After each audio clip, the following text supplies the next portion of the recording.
দোল পূর্ণিমায় চন্দ্রগ্রহণের সঙ্গে সঙ্গে কার্যকর হবে সূতক কাল, যা হিন্দু শাস্ত্র মতে অত্যন্ত গুরুত্বপূর্ণ।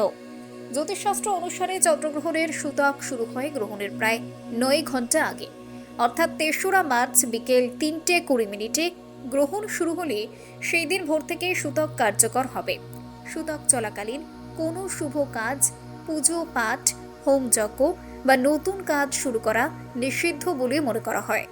এই সময় রান্না করা বা গ্রহণকালীন খাবার গ্রহণ থেকেও বিরত থাকার পরামর্শ দিয়ে থাকেন হিন্দু শাস্ত্র মতে বিশেষজ্ঞরা।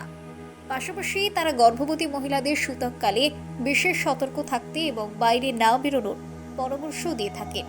পৌরাণিক শাস্ত্র মতে গ্রহণ চলাকালীন মন্ত্র জপ ও ধ্যানকে শুভ বলে মনে করা হয়। চন্দ্রগ্রহণ শেষ হলে স্নান করে বাড়ি ও পূজা স্থান শুদ্ধ করার রীতি রয়েছে।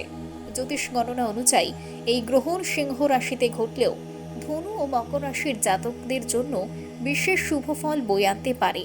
শাস্ত্রমতে সূতক বিধি মেনে চললে এই 3 রাশি সহ অন্যান্য রাশির উপরেও গ্রহণের নেতিবাচক প্রভাব এড়িয়ে চলা সম্ভব।